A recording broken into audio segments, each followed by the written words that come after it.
The rattling stagecoach wheels kicked up dust as Tessa O'Malley clutched her worn leather satchel against her chest, her eyes darting nervously to the road behind them.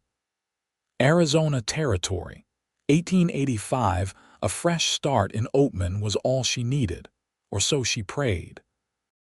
3 days of hard travel had left dark circles under her hazel eyes, but she couldn't risk sleep, not when Vincent Blackstone might be following. "You all right there, miss?" The elderly woman seated across from her offered a concerned smile. "You've been watching that window like the devil himself is on our trail." Tessa forced a smile. "Just admiring the landscape, madam." The lie came easily now after months of practice. The truth would only endanger kind strangers. The stagecoach lurched as they rounded a bend, revealing the dusty main street of Oatman in the distance. The small mining town nestled in the Black Mountains wasn't much to look at, a handful of wooden structures baking under the Arizona sun, but to Tessa, it looked like salvation. "First time in Oatman?" the woman asked. "Yes," Tessa replied, smoothing her crumpled blue traveling dress. "I've taken a position as the new schoolteacher." It wasn't entirely a lie. She had arranged the position through correspondence, desperate for any respectable work that would take her far from St. Louis and Vincent. The stagecoach pulled to a stop outside the Oatman Hotel, the only two-story building on the main street. Tessa gathered her belongings, one satchel and a small trunk containing everything she'd managed to escape with. The driver, a weathered man with a gray mustache, helped her down. "Town's quiet these days since the mine slowed production," he commented. "Schoolhouse is down at the end of town. Mrs. Haverman was supposed to meet new teachers, but I don't see her." Tessa nodded her thanks, trying to hide her disappointment. She'd hoped for a welcoming face, someone to show her to her accommodations. Standing alone on the dusty street, she suddenly felt the weight of her isolation. "Miss O'Malley." Tessa turned to find a short, plump woman hurrying toward her, bonnet strings flapping. "I'm Mildred Haverman. My apologies for being late. Doctor needed herbs for a patient." Relief washed over Tessa. "No trouble at all. I've just arrived, Mrs. Haverman's eyes crinkled as she smiled. "We're so pleased to have a proper teacher. Come along, I'll show you to your lodgings. You'll be staying with the Wilsons, good people with a spare room since their daughter's married." As they walked, Mrs. Haverman pointed out the town's meager offerings: the general store, the assayer's office, the saloon. Tessa half listened, her attention divided between memorizing her new surroundings and checking for unfamiliar faces. "Here we are, Mrs. Haverman announced, stopping before a modest clapboard house with a small garden. "School starts Monday. 3 days to settle in." The Wilson home was simple but clean, and the elderly couple welcomed her warmly. Mrs. Wilson showed her to a small but comfortable bedroom at the back of the house. "Bathrooms down the hall," she explained. "We pump fresh water every morning." When finally alone, Tessa sank onto the narrow bed and allowed herself a moment of hope. Oatman was remote, dusty, and small, exactly what she needed. Perhaps Vincent wouldn't think to look for her in such an insignificant mining town, hundreds of miles from St. Louis. Perhaps here she could finally breathe. The following morning, Tessa rose early to explore the schoolhouse. The single-room building sat at the edge of town, its red paint faded from the relentless sun. Inside, rows of battered desks faced a small teacher's table and blackboard. She ran her fingers along the dusty surfaces, mentally cataloging what she'd need to prepare before Monday. The school was poorly supplied: a few tattered McGuffey readers, a world atlas missing several pages, and a Bible. She'd have to make do. They said the new schoolmarm had arrived. Tessa startled at the deep voice behind her. A man filled the doorway, blocking the morning light. Tall and broad-shouldered, He removed his hat to reveal sun-streaked brown hair that curled slightly at his collar. His face was tanned and weathered, but his eyes, a startling blue, were kind beneath his serious expression. "I didn't mean to frighten you, madam," he said, remaining in the doorway. "Ethan Evans, I ranch outside of town." Tessa smoothed her skirts, trying to calm her racing heart. "Tessa O'Malley, yes, I'm the new teacher. My brother's children will be in your class." He stepped inside, his spurs jingling softly. "Tommy's 8 and Sarah's 6. Smart kids, but a handful." "I look forward to meeting them," Tessa replied automatically, still wary of the stranger. Ethan Evans studied her with those penetrating blue eyes. "You came in on yesterday's stage." "I did. Long journey to make alone." There was something in his tone, not accusation, but curiosity, that made Tessa straighten her spine. "I'm quite capable of managing on my own, Mr. Evans." A hint of a smile touched his lips. "Never suggested otherwise, Miss O'Malley." He placed his hat back on his head. "Town council meetings tonight.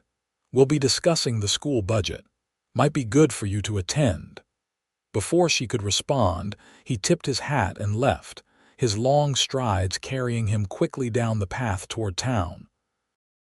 Tessa watched him go, noting how other townsfolk greeted him with obvious respect.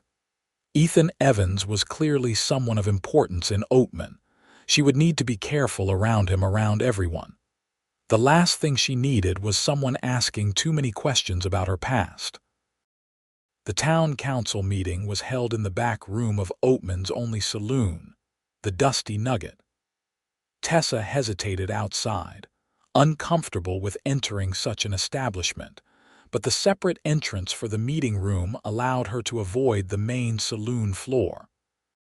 Inside, about a dozen men and 3 women sat on mismatched chairs around a large table. Conversations quieted as she entered, and Mrs. Haverman waved her over to an empty seat. "Folks, this is Miss Tessa O'Malley, our new schoolteacher," announced a portly man with an impressive mustache.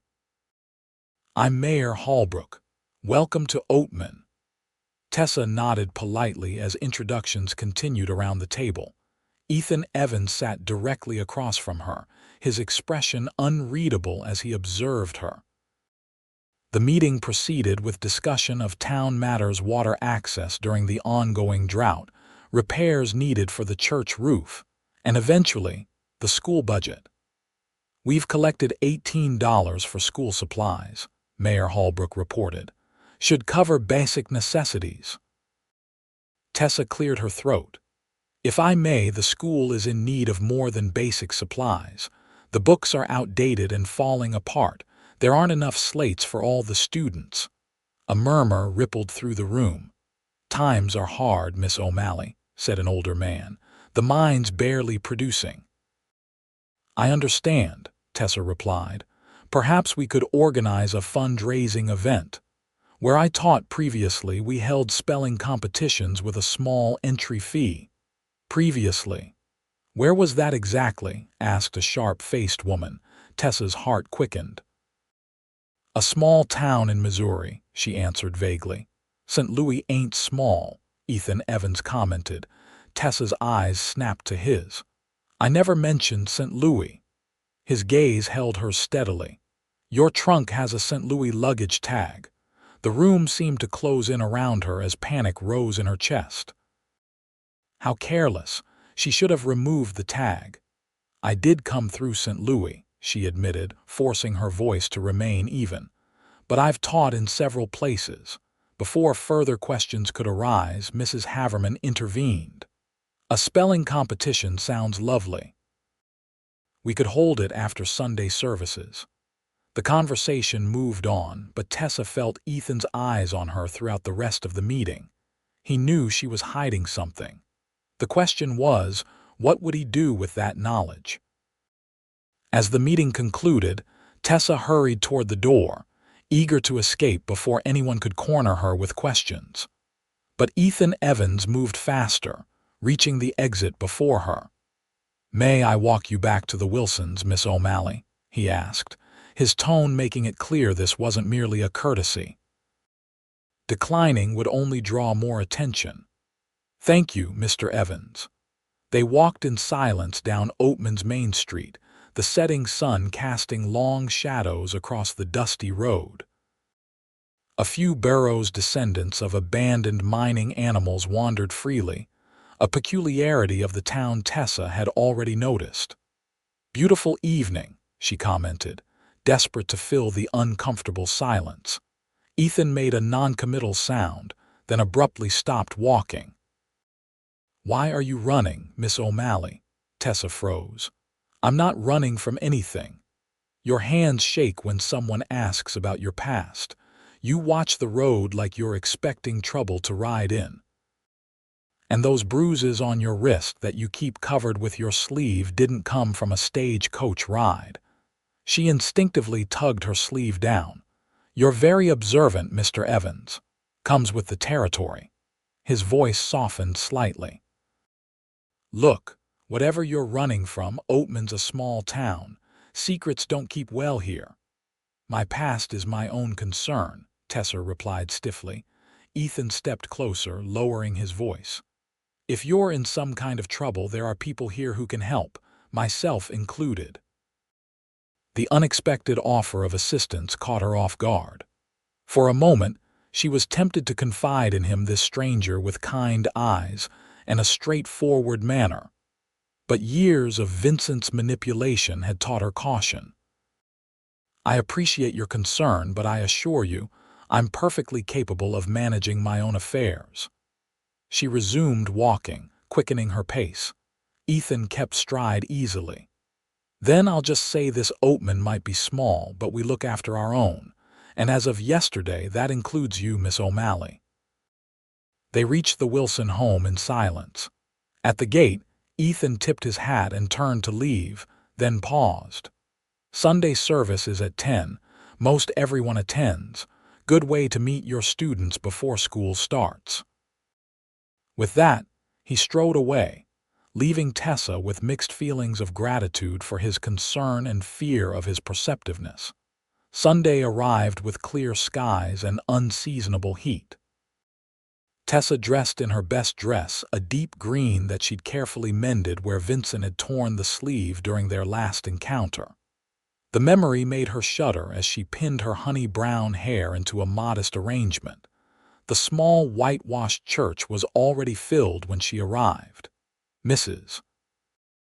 Wilson guided her to a pew near the front, where several curious faces turned to study her. Children whispered behind their hands, no doubt speculating about their new teacher. Reverend Parker, a thin man with an impressive beard, welcomed her publicly before beginning the service. Tessa nodded politely, uncomfortable with the attention, but understanding it was inevitable in such a small community. During the final hymn, she felt a prickling sensation at the back of her neck. Turning slightly, she found Ethan Evans watching her from several rows back. He stood with a petite blonde woman and two children, presumably his brother's family. The little girl, Sarah, caught her eye and offered a shy smile. After the service, townspeople gathered outside, eager to meet their new schoolteacher. Tessa shook countless hands, matching names to faces as best she could. "Miss O'Malley," came a familiar, deep voice.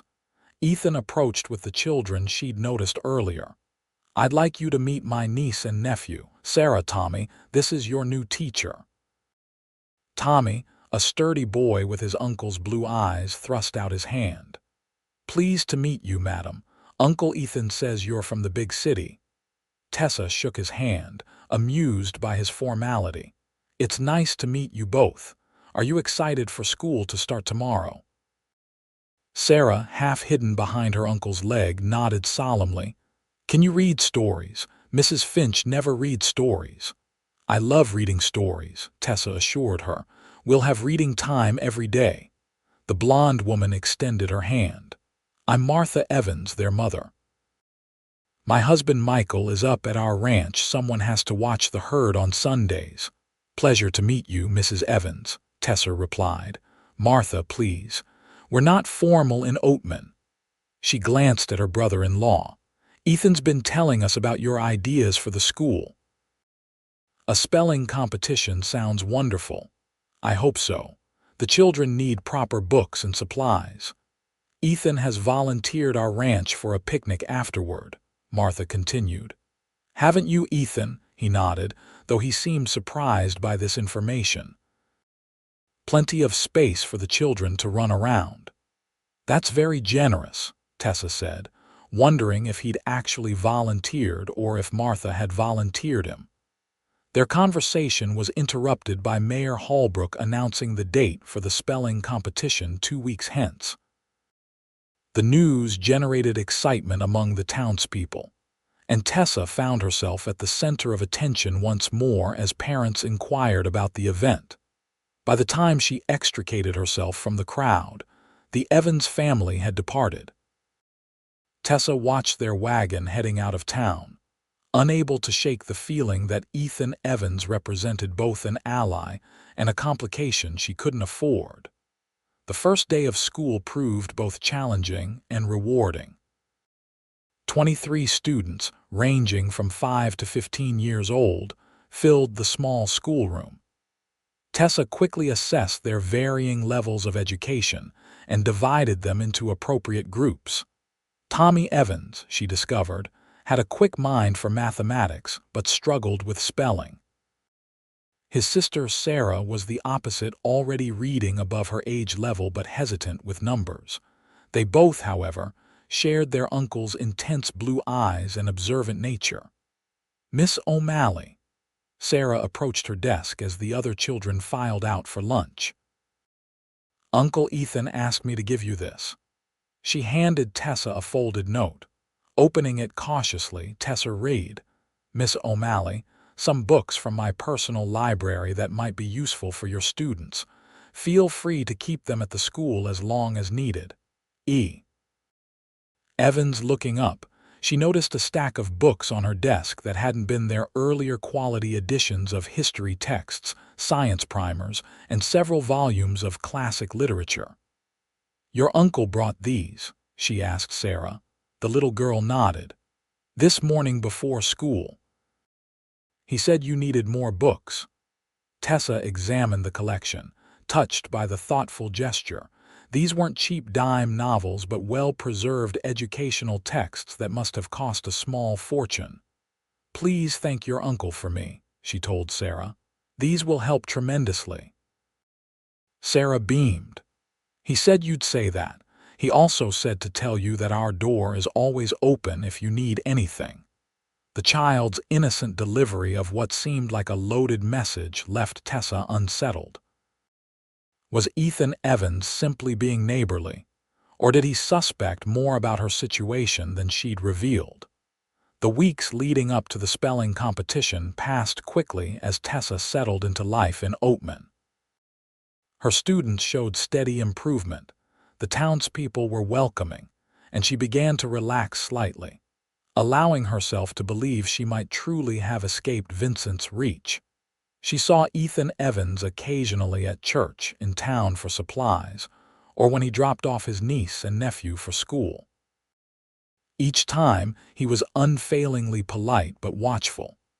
They developed a cautious rapport, exchanging pleasantries about the children's progress or town matters, never venturing into personal territory. The day of the spelling competition arrived with great fanfare. The entire town gathered at the schoolhouse, which had been decorated with colorful bunting. Mayor Holbrook acted as master of ceremonies, calling out increasingly difficult words as contestants were gradually eliminated. To Tessa's delight, they raised nearly $40 more than double what the town council had allocated for school supplies. As the event concluded, the crowd began the short journey to the Evans Ranch for the promised picnic. Tessa rode in the Wilsons' wagon, admiring the landscape as they left town.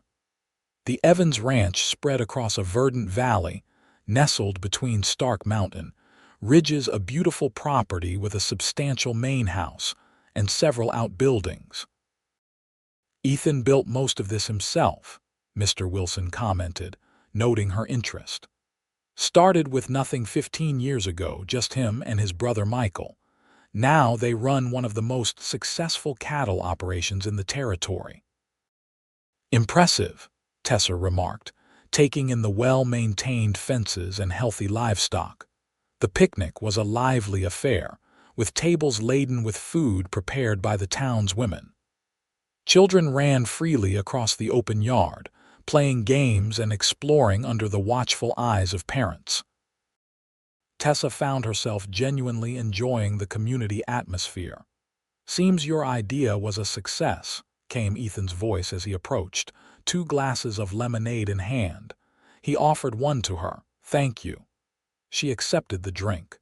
"And thank you for hosting. Your ranch is beautiful." "Been a lot of work," he acknowledged, "but worth it." He gestured toward a bench beneath a large cottonwood tree. "Mind if we sit for a moment?" They settled on the bench, watching the festivities from a slight distance. For a while they simply observed in companionable silence. "I owe you an apology," Ethan finally said. Tessa turned to him, surprised. "For what?" "Being too forward about your past when you first arrived. It wasn't my place." She studied him, trying to gauge his sincerity. "Yet you still watch me like you're waiting for something." A smile touched his lips. "Observant, so I've been told." He took a sip of his lemonade. "I've seen people running before, Miss O'Malley. Usually they're running from something worth fearing." Before she could respond, Martha hurried over, her face flushed with excitement. "Tessa, you must try Josephine's apple cake. It's spectacular." The moment broken, Tessa allowed herself to be pulled back into the festivities. But throughout the afternoon, she felt Ethan's eyes following her, and for the first time, the attention didn't entirely unnerve her. As the sun began to set, families packed up to return to town. Tessa helped gather empty dishes, working alongside the other women to clean up. "Miss O'Malley," Ethan approached as she loaded the last basket into the Wilsons' wagon. "Would you permit me to show you something before you leave?" Mrs. Wilson, overhearing, smiled knowingly. "We'll wait, dear. Take your time." Tessa hesitated, then nodded. Ethan led her away from the house toward a small rise overlooking the property. At the top stood a single bench facing west, where the setting sun painted the sky in brilliant oranges and purples. "Best view in Arizona territory," Ethan said quietly. Tessa had to agree. The mountains were silhouetted against the fiery sky, and the valley below seemed bathed in golden light. "I come here to think," he continued.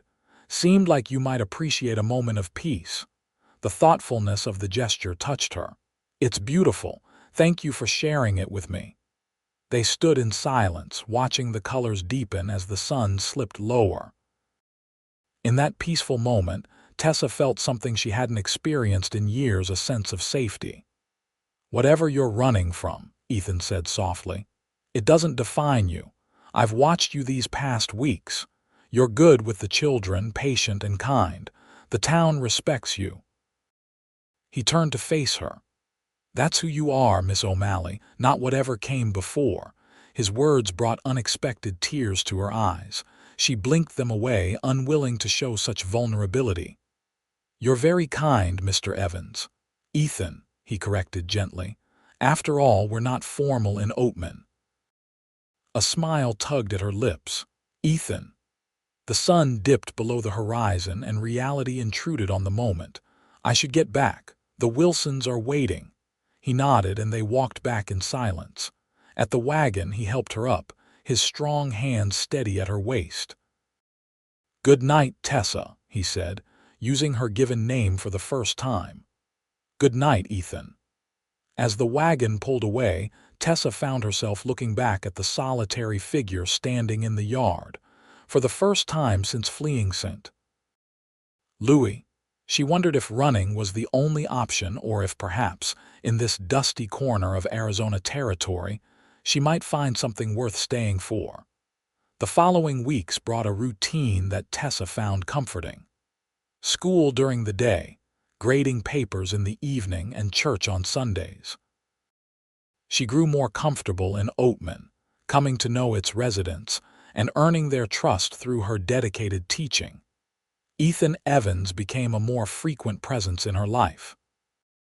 He often rode into town on various pretext supplies, mail, town council matters, but invariably found his way to the schoolhouse. Sometimes he brought books or materials for her students. Other times, he simply stopped by to inquire about her day. Their conversations remained largely impersonal, though occasionally they shared small insights into their characters. Ethan's love of Shakespeare surprising Tessa, her knowledge of astronomy impressing him. These moments felt precious, like carefully crafted bridges between their separate worlds. One Thursday afternoon, as her students filed out for the day, Ethan appeared in the doorway, hat in hand. "Afternoon, Miss O'Malley." "Mr. Evans," she acknowledged, gathering papers from her desk. "What brings you to town today? Supply wagons coming in. Thought I'd save Martha a trip." He stepped inside, glancing around the classroom with apparent approval. "Place looks different, brighter." Tessa followed his gaze to the walls, now adorned with students' work and colorful maps she'd drawn. "The children help decorate. It gives them ownership of their learning space." He nodded, moving closer to examine a detailed map of the Arizona territory. "This is quite good. Your work?" "Yes, I've always enjoyed drawing maps." "You've got Oatman in the wrong spot," he pointed out, a teasing note in his voice. "It's a bit further west." Tessa stepped beside him to look. "You're right. I'll correct it tomorrow." They stood shoulder to shoulder, a proper distance between them yet close enough that Tessa could detect the clean scent of soap and leather that seemed to accompany him. The proximity was both unsettling and oddly comforting. "I actually came by to ask a favor," Ethan said, turning to face her. "Martha's feeling poorly and Sarah's been asking for help with her reading. I wondered if you might visit the ranch Saturday afternoon, just for an hour or so." The invitation caught her off guard. She'd been careful to maintain professional boundaries, never socializing with students' families outside school or church functions. "I'm not sure that would be appropriate," she hedged. "Martha would be there," he assured her, seeming to understand her concern. "And Michael." "Just a reading lesson, that's all." Tessa considered. Sarah was a bright child who truly loved books. She often stayed after school to discuss stories they'd read, and with Martha present, there would be no impropriety. "Very well," she agreed. "Saturday afternoon." His smile, rare and transformative, lit his face. "I'll come fetch you around 1 o'clock if that suits." "That would be fine." After he left, Tessa found herself strangely flustered, smoothing her skirts and tidying her already neat desk. There was nothing unusual about a teacher visiting a student's home. She'd done so many times in her previous positions. Yet this felt different, laden with unspoken implications. Saturday arrived clear and mild. Tessa dressed with extra care in a powder blue dress with white trim. One of her few garments that Vincent had never touched. She'd purchased it after leaving him, her first act of independence. Mrs. Wilson noticed her attentiveness to her appearance. "Mr. Evans is a fine man," she commented as Tessa pinned her hair. "Respected by everyone. Never married, though many have tried to catch his eye." "I'm merely visiting a student," Tessa replied, feeling her cheeks warm. Mrs. Wilson smiled knowingly. "Of course, dear." Ethan arrived promptly at 1, driving a well-maintained buggy rather than his usual wagon. He wore a clean shirt and had trimmed his beard, his own concession to the occasion. The drive to the ranch passed pleasantly, with Ethan pointing out landmarks and sharing stories about the area's history. Tessa found herself relaxing in his company, laughing at his dry humor and asking questions about ranching life. At the ranch, Martha greeted them warmly, though her flushed cheeks and bright eyes suggested she wasn't as poorly as Ethan had indicated. Sarah ran to Tessa immediately, a book clutched in her hands. "Miss O'Malley, I saved my hardest book for today. Uncle Ethan says you'll help me with the big words." Tessa shot Ethan a knowing look. Clearly, this favor had been orchestrated. He merely shrugged, not bothering to appear contrite. They settled on the front porch, where Sarah proudly read aloud, stumbling only occasionally over complex words. Martha brought lemonade and cookies, then conveniently remembered household tasks that required her attention. Michael Evans appeared briefly, greeting Tessa warmly before heading back to the fields. Tommy was nowhere to be seen, having gone fishing with friends, according to Sarah. As the afternoon progressed, Tessa realized the entire family had conspired to give her and Ethan time together. The thought should have alarmed her. Such familiarity was dangerous when she was still looking over her shoulder, but instead, she found herself touched by their transparent matchmaking. When Sarah finally tired of reading, Ethan suggested showing Tessa the new foal born just days earlier. They walked to the barn, maintaining a proper distance, though Tessa was acutely aware of his presence beside her. The foal was gangly and adorable, nuzzling Tessa's hand when she reached into the stall. "She's beautiful," Tessa murmured. "What's her name?" "Haven't decided yet," Ethan replied, watching Tessa rather than the horse. "Any suggestions?" "Penny," Tessa offered, stroking the copper-colored coat. "For her coloring." "Penny it is, then." He leaned against the stall door. "You're good with animals." "I grew up around horses. My father raised them before he died." It was the first personal detail she'd willingly shared, and Ethan seemed to recognize the significance. He nodded but didn't press for more. "Would you like to see the rest of the ranch?" he asked instead. They walked the property, Ethan pointing out improvements he'd made and plans for the future. His pride in what he and his brother had built was evident in every word. "You've created something remarkable," Tessa observed as they stood overlooking grazing cattle. "You must love it here." "I do." He glanced at her. "Never saw myself anywhere else once I found this land. It's beautiful, different from St. Louis, I imagine." The reference to her past came gently, without accusation. Still, Tessa stiffened. "Very different." Ethan turned to face her fully. "Tessa, I'm not trying to pry. But I want you to know that whatever brought you here, whatever you're running from, it doesn't change how I see you." The sincerity in his voice made her throat tighten. How long had it been since someone had looked at her with such genuine concern? With Vincent, everything had been about possession, control. "It's complicated," she managed. "Life usually is." He offered a small smile. "Just know that when you're ready to talk about it, I'm willing to listen. No judgment." The offer hung between them, tempting in its simplicity. But years of caution couldn't be overcome so easily. "We should head back," she said instead. "It's getting late." Ethan nodded, accepting her deflection without comment. They returned to the house, where Martha insisted Tessa stay for supper. The family meal was lively and warm, with Sarah proudly reading menu cards she'd written for everyone. As twilight fell, Ethan drove Tessa back to town. The cooling air brought the scent of sage and dust, and stars began appearing in the darkening sky. "Thank you for coming today," Ethan said as they neared Oatman. Sarah was thrilled. "I enjoyed it," Tessa admitted.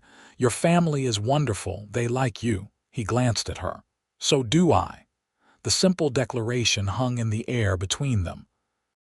Tessa kept her eyes on the horizon, unsure how to respond. Part of her wanted to reciprocate, to admit that his steady presence had become important to her. But the larger part, the cautious survivor, held back. At the Wilson home, Ethan helped her down from the buggy, his hands lingering slightly longer than necessary at her waist. "Good night, Tessa," he said softly. "Good night, Ethan. Thank you for the lovely afternoon." He watched until she was safely inside before driving away. Tessa stood at the window, following his departure with her eyes and wondering if she was making a terrible mistake by allowing him into her life. The autumn days grew shorter as Oatman prepared for its modest harvest festival. Tessa threw herself into preparations, helping her students create decorations and rehearse performances. The busy schedule provided a welcome distraction from her growing feelings for Ethan and the fear that her past might still catch up with her. They continued their careful dance of proper friendship, Ethan visiting the schoolhouse, Tessa occasionally joining his family for Sunday dinner after church. Nothing improper, nothing that would raise eyebrows in town, yet each interaction seemed to deepen the unspoken connection between them. 2 days before the festival, Tessa was working late at the schoolhouse, hanging student artwork along the walls. The sound of approaching hoofbeats drew her to the window. Ethan dismounted from his horse, his expression serious. "Evening," he greeted as she opened the door. "Sorry to disturb you." "Is everything all right?" he hesitated. "May I come in?" She stepped aside, suddenly anxious. Ethan rarely appeared so grave. Inside, he removed his hat, turning it in his hands. "Telegram came for you," he said finally, withdrawing a folded paper from his pocket. "Station master asked if I'd deliver it since I was heading this way." Tessa stared at the telegram, her heart hammering. No one knew she was in Oatman. No one except "Thank you," she said, her voice barely above a whisper as she took the paper. Ethan watched her face carefully. "Bad news." She unfolded the telegram with trembling hands. "Know where you are. Stop coming for what is mine. Stop VB. Stop." The room seemed to tilt around her. Vincent had found her. After months of careful hiding, of looking over her shoulder, her worst fear was confirmed. He was coming. "Tessa." Ethan's voice seemed to come from far away. "You've gone white as a sheet." The telegram slipped from her fingers. Ethan caught it before it hit the floor, his eyes automatically scanning the brief message. His expression darkened. "Who is VB?" he asked quietly. Tessa sank into her chair, the strength leaving her legs. "Vincent Blackstone, my former fiancé." Ethan set his hat on a student's desk and pulled another chair close, sitting across from her. "Tell me." The command was gentle but firm. Tessa looked into his steadfast blue eyes and found herself unable to maintain the walls she'd built so carefully. "We met at a charity function in St. Louis," she began, her voice hollow. "My father had recently died and I was alone in the world. Vincent was charming, attentive. He seemed to genuinely care about me, and when he proposed after just 3 months, I accepted." She absently rubbed her wrist, where faded bruises had once marked Vincent's grip. "It changed gradually. First, he wanted to know where I was at all times, then who I spoke to. Eventually, I wasn't allowed to visit friends without his permission." She swallowed hard. "The first time he hit me was when I came home late from teaching. He apologized profusely afterward, brought gifts, promised it would never happen again." "But it did," Ethan said softly. Tessa nodded. "It got worse. I tried to leave twice. The first time he found me at my friend's home and dragged me back, claiming I was unwell, suffering delusions. The second time, I made it to the train station before his men intercepted me." She looked up, meeting Ethan's gaze directly. "The third time, I planned more carefully. I took money from his safe, money he owed me from my father's estate that he'd been managing. I created a false trail leading east, then came west instead. And now he's found you." "Yes." The word came out as barely a breath. Ethan sat back, his jaw tight with controlled anger. "Does he have any legal claim on you? Were you married?" "No, we were only engaged." "Then he has no right to pursue you." Tessa gave a bitter laugh. "Vincent doesn't concern himself with rights. He believes I belong to him."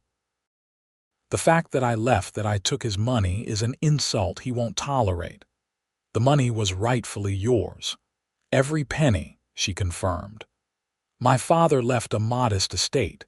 Vincent convinced me to let him invest it, but he merely appropriated it for himself.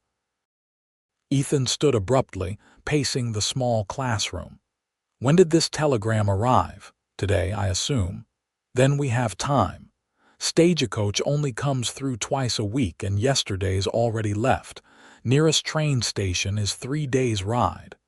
He stopped pacing, his decision made. You'll come to the ranch. It's defensible and no stranger can approach without being seen. Tessa shook her head. I can't impose. This isn't an imposition, Tessa. This is your safety. His voice softened. I won't let him hurt you again. The promise, spoken with such quiet certainty, brought tears to her eyes. You barely know me. I know enough. He knelt before her chair, taking her hands in his. I know you're brave and intelligent. I know you care deeply for your students.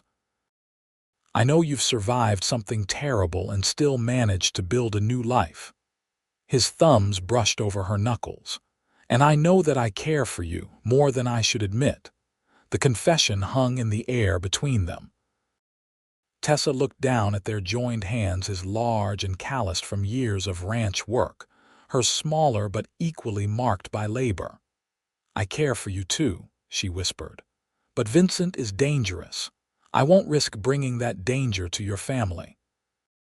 It's not your decision to make, Ethan countered gently. It's ours, and I'm choosing to stand with you. Before she could argue further, the schoolhouse door burst open. Martha rushed in, her face flushed with exertion. Ethan, oh, thank goodness you're still here. She paused, registering their clasped hands before continuing urgently. A man came to the general store asking questions about the new schoolteacher, described Tessa perfectly, said he was her brother looking to surprise her.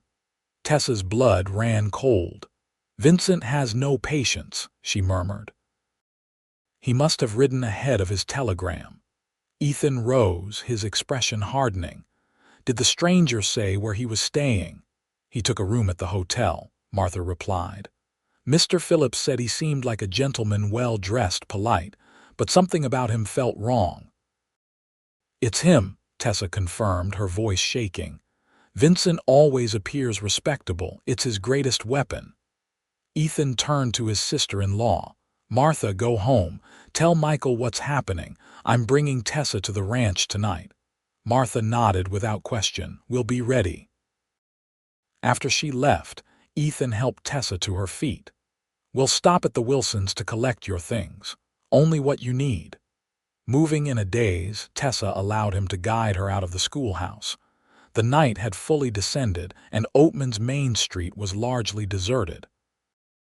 As they passed the hotel, light spilled from its windows, and shadowy figures moved inside. Tessa pressed closer to Ethan, her heart pounding. At the Wilsons' home, Ethan explained the situation in terse sentences. The elderly couple expressed immediate concern. That man came by earlier, Mrs. Wilson said, wringing her hands. Asked if we knew where to find you. I told him you were at the school. It's all right, Tessa assured her, though fear clawed at her throat. You couldn't have known. Ethan helped her pack a small bag while Mr. Wilson harnessed their wagon.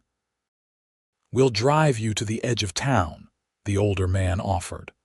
Less conspicuous than riding double on horseback. The plan was sound. Within minutes they were on their way, Tessa huddled between Ethan and Mr. Wilson on the wagon seat. They took a circuitous route, avoiding the main street and the hotel where Vincent waited. At the town's edge, Ethan's horse was tethered, waiting. He helped Tessa up, then mounted behind her. Thank you, she told Mr. Wilson sincerely, for everything. The old man nodded, his weathered face solemn. Be safe, child. The ride to the Evans ranch was tense and silent. Ethan kept the horse at a steady pace, one arm securely around Tessa's waist. She could feel the tension in his body, the careful alertness as he scanned the darkness around them. The ranch house was ablaze with light when they arrived. Michael Evans stood on the porch, rifle in hand, while Martha hurried out to meet them. "Children are asleep," she reported. "I've prepared the guest room." Inside, Michael secured doors and windows while Martha made tea. The domestic normality of these actions struck Tessa as surreal against the backdrop of her fear. "Tell me about this Blackstone," Michael requested as they gathered around the kitchen table. "What are we dealing with?"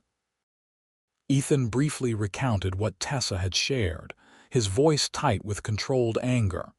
"He's influential," Tessa added. "Has connections with politicians and lawmen in Missouri. He's used to getting his way." Michael nodded thoughtfully. "His authority doesn't extend to Arizona territory. And out here, the Evans name carries weight." "He won't come alone," Tessa warned. "Vincent employs men for situations like this." "How many?" Ethan asked. "Two, usually, former prize-fighters who enjoy their work." The implications hung heavily in the room. Martha reached across the table to squeeze Tessa's hand. "You're safe here. We protect our own." The simple inclusion, "our own," brought fresh tears to Tessa's eyes. How long had it been since she'd belonged somewhere? Since she'd had people willing to stand beside her? "Try to rest," Ethan suggested gently. "Tomorrow we'll figure out our next steps." Martha showed her to a comfortable bedroom at the back of the house. "I've left a nightgown on the bed. Just ring the bell if you need anything." When Martha had gone, Tessa sat on the edge of the bed, overwhelmed by the day's events. She'd been found. Her carefully constructed new life was in jeopardy, yet somehow she wasn't alone in her fear. A soft knock at the door preceded Ethan's voice. "Tessa, may I speak with you a moment?" She opened the door, suddenly conscious of her disheveled appearance. Ethan stood in the hallway, respectfully remaining outside her room. "I'll be keeping watch tonight," he told her. "No one will approach the house without our knowing." "Thank you," she said, inadequate words for the depth of her gratitude. He hesitated, then continued. "Whatever happens, I want you to know that you have choices. You always have choices now." The assurance, so different from Vincent's controlling declarations, touched something deep within her. "I know," she replied softly. "That's what frightens him most, I think, that I've realized I can choose." Ethan's gaze held hers, intense and earnest. "Get some rest. Tomorrow will bring its own challenges." After he left, Tessa changed into the borrowed nightgown and slipped beneath the quilt. Despite her anxiety, exhaustion claimed her quickly, and she fell into a dreamless sleep. Morning arrived with golden light streaming through unfamiliar curtains. For a moment, Tessa was disoriented, then memory flooded back Vincent's telegram, the revelation of her past, the flight to the Evans ranch. A soft knock at the door roused her fully. Martha entered with a tray of breakfast and a folded dress. "Thought you might be hungry," she said warmly. "And I brought one of my dresses. It might be a bit short, but it's clean." "You're very kind," Tessa replied, touched by the thoughtfulness. Martha set the tray down and perched on the edge of the bed. "Ethan told us about your situation. I want you to know that you're welcome here for as long as needed." "I can't impose indefinitely." "Nonsense," Martha interrupted firmly. "Family isn't an imposition." The word family hung in the air between them. Tessa looked down at her hands. "I'm not family, Martha." A knowing smile touched the other woman's lips. "Not yet, perhaps, but I've seen how my brother-in-law looks at you, and how you look at him when you think no one notices." Heat rose to Tessa's cheeks. "It's complicated." "Love usually is." Martha patted her hand. "Eat your breakfast."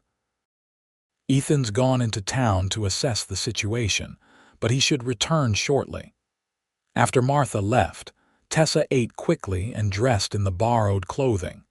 The blue calico dress was indeed a bit short but serviceable. She plaited her hair into a simple braid and ventured out to the kitchen, where she found Sarah setting the table for lunch. "Miss O'Malley." The child's face lit up. Uncle Ethan said you're staying with us. Are you going to sleep in the guest room forever? Tessa smiled despite her anxiety. Not forever, Sarah, just for a little while. But you like it here, don't you? Sarah persisted. And Uncle Ethan likes having you here. He smiled all through breakfast, even though Daddy said there might be trouble coming. The innocent observation warmed Tessa's heart. I like it here very much. The sound of approaching horses drew their attention to the window. Ethan dismounted in the yard, his expression grim. Michael emerged from the barn to meet him, and the brothers engaged in intense conversation. When Ethan entered the kitchen, his face softened at the sight of Tessa. "You look rested," he commented. "Martha's dress suits you." "What news from town?" she asked, unable to mask her anxiety. Ethan glanced at Sarah, who was listening intently. "Why don't you go help your mother in the garden, little one? We need extra carrots for supper." Once the child had left, Ethan turned back to Tessa. "Blackstone's been asking questions all over town. Told some people he's your brother, told others he's your fiancé. Said you're unwell, prone to confusion, and that he's come to take you home for proper care." Anger flashed through her. "That's his favorite tactic, undermining my credibility, making people doubt my sanity." "It won't work here," Ethan assured her. "Mayor Holbrook informed him that you're a respected member of the community, and your mental faculties are perfectly sound." "Thank you," she whispered. "Don't thank me yet." His expression grew more serious. "Blackstone's hired 3 local men as guides. They left town an hour ago, headed this direction. He knows you're here." Fear clutched at her heart. "I should go. I won't bring danger to your family." "You're not going anywhere," Ethan stated firmly. "We're prepared for this. Michael's alerted neighboring ranchers we have friends coming to stand with us. This isn't their fight. In Oatman, we look after our own," he reminded her. "You're one of us now." Before she could argue further, hoofbeats sounded in the yard. Michael came in, rifle in hand. Riders approaching. 4 men. Ethan's jaw tightened. "Tessa, stay inside with Martha and the children." "No." The word came out stronger than she expected. "This is my fight. I won't hide while others face danger on my behalf." The brothers exchanged glances. Michael nodded slightly, and Ethan turned back to her. "Stay behind me then. And if things go badly, you get inside immediately. Promise me." "I promise." They moved to the porch, where Martha already waited, a shotgun resting against the rail within easy reach. The approaching riders came into view. Vincent at the front, impeccably dressed despite the dust of travel, flanked by 3 rough-looking men. Tessa's breath caught at the sight of him. Even now, after everything, a part of her responded with instinctive fear to his commanding presence. Vincent Blackstone was handsome in the classical sense, tall and well-proportioned, with aristocratic features and cold gray eyes. He rode with the confidence of a man accustomed to deference. The riders halted at the edge of the yard. Vincent's gaze found Tessa immediately, a smile spreading across his face, a smile that never reached his eyes. "Tessa, my dear," he called, his voice carrying the cultured accent of Eastern education. "What a chase you've led me on. I've been terribly worried." Ethan stepped forward, positioning himself between Tessa and the newcomers. "Mr. Blackstone, you're trespassing on private property." Vincent's gaze shifted to Ethan, assessing him with cool disdain. "And you are, Ethan Evans. This is my ranch, and Miss O'Malley is under my protection." A flicker of amusement crossed Vincent's face. Protection? From her fiancé? How gallant. He turned his attention back to Tessa. "Come, darling. You've had your adventure. It's time to come home where you belong." Tessa stepped forward, remaining slightly behind Ethan but visible. "I am home, Vincent. I don't belong with you." Anger flashed across Vincent's features before he smoothed them into concern. "You see," he addressed the men around him. Confusion, just as I explained. Her father's death affected her deeply. She needs proper medical attention. I'm not confused, Tessa countered, her voice gaining strength. I left you because you're cruel and controlling, because you hurt me repeatedly, because you stole from me. Preposterous accusations, Vincent replied smoothly. Gentlemen, my fiancé has suffered delusions before. It's why I've come all this way to bring her home. One of the local men shifted uncomfortably in his saddle. Mr. Blackstone, you said she was your sister earlier. Doubt flickered across the faces of Vincent's hired guides. Michael Evans, who had silently observed from the porch steps, now spoke. Mr. Blackstone, Miss O'Malley has made her wishes clear. She doesn't want to go with you. I suggest you leave our property peacefully. Vincent's mask of civility slipped, revealing the cold calculation beneath. This doesn't concern you, rancher. The woman is coming with me, one way or another. He gestured to the two men flanking him, burly figures whose stance suggested violence was their profession. Dixon, Mercer, fetch Miss O'Malley. The men dismounted, but before they could advance, the sound of approaching horses drew everyone's attention. 6 riders appeared, all armed, led by Mayor Holbrook and the town's unofficial lawman, a former Texas Ranger named Cooper. "What's this?" Vincent demanded. Mayor Holbrook reined in his horse. "Heard there might be trouble at the Evans place. Thought we'd ride out to ensure everyone's behaving civilly." The arrival of reinforcements clearly unsettled Vincent's plans. His hired guides, locals who recognized the newcomers as neighbors and friends, began to edge their horses backward.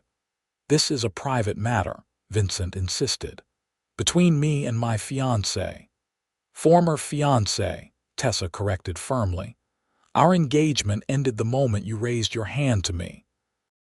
Cooper, the ex-ranger, addressed Vincent directly. "Mister, we don't take kindly to men who beat women in this territory. Miss O'Malley is a respected member of our community. She's made it clear she doesn't want your company." "She stole from me," Vincent countered, changing tactics. "Took valuable property. I have the right to reclaim what's mine."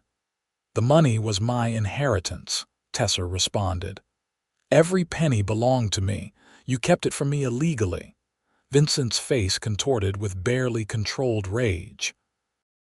"You ungrateful, careful," Ethan interrupted, his hand moving to the revolver at his hip.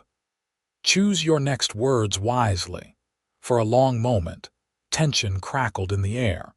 Vincent's men looked increasingly uneasy, outnumbered and facing a community united against them. Vincent himself seemed to be calculating his options, his cold eyes moving from face to face. Finally, he smiled a tight, dangerous expression. "It seems I've been misled about the situation here. Clearly, there are misunderstandings on both sides." He turned to Tessa. "We'll speak privately, my dear. Clear this all up." "There's nothing to clear up," Tessa replied steadily. "I've made my choice, Vincent. I choose freedom. I choose a life without fear." "And I choose her," Ethan added quietly, reaching back to take Tessa's hand. The simple gesture performed before the assembled crowd was a clear declaration. Vincent's composure faltered at the public claim. His jaw clenched, and for a moment, Tessa feared he would order his men to attack despite the odds.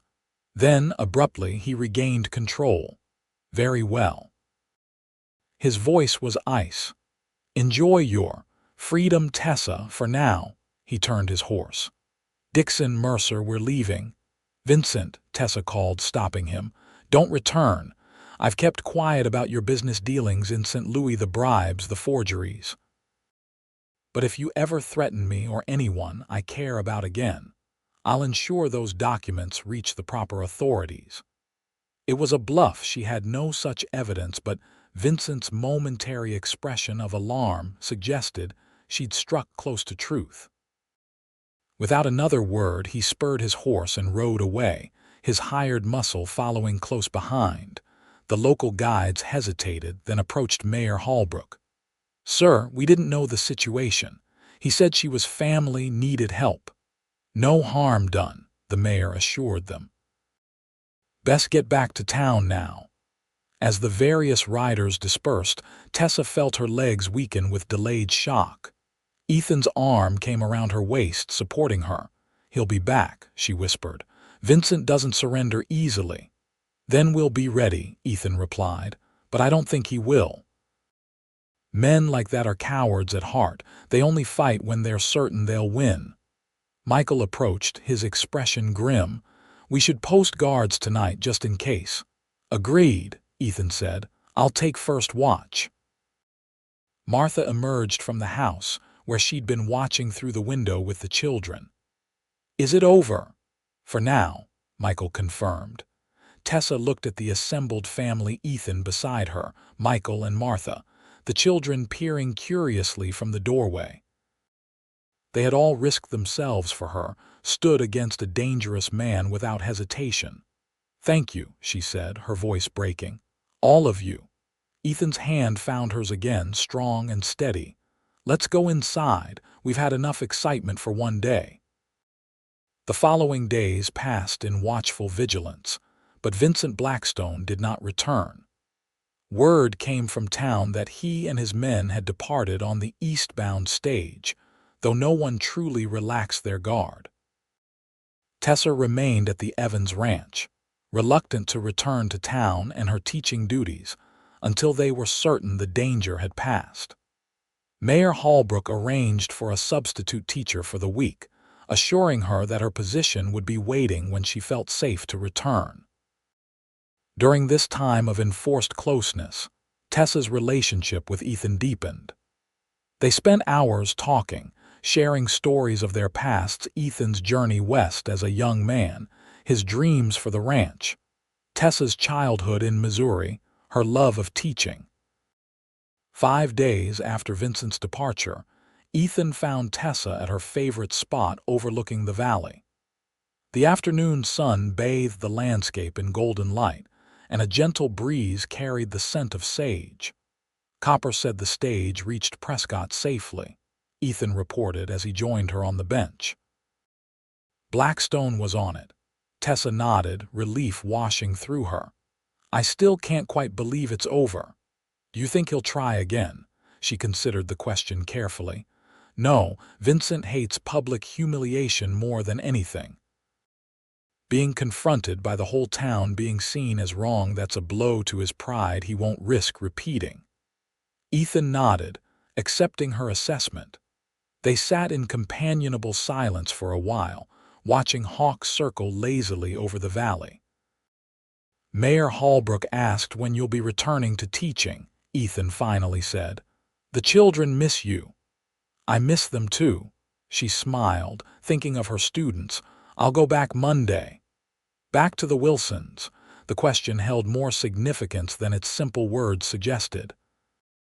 Tessa turned to face him. "That was the arrangement." Ethan's eyes met hers, serious and intent. "It doesn't have to be." Her heart quickened. "What are you suggesting?" "Stay here." He took her hand in his. "Not as our guest, not as a teacher staying with a student's family."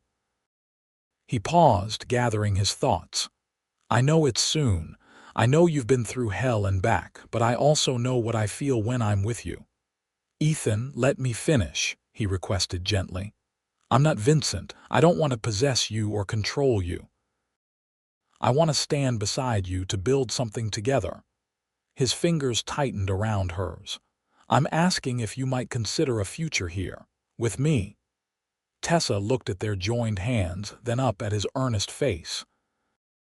These past months in Oatman had healed something broken inside her belief in her own worth, her ability to trust. And Ethan Evans, with his quiet strength and unwavering respect, had been instrumental in that healing. "I care for you deeply," she admitted, "but I need to stand on my own first."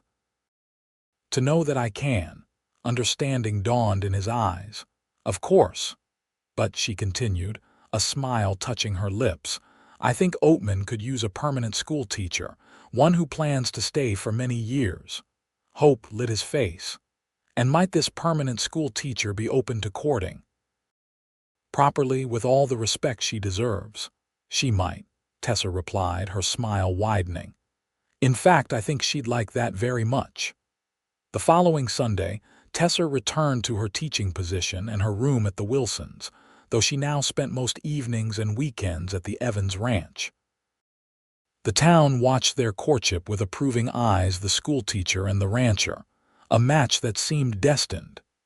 Ethan courted her properly, with flowers and drives in his buggy, picnics by the creek, and quiet conversations on his porch.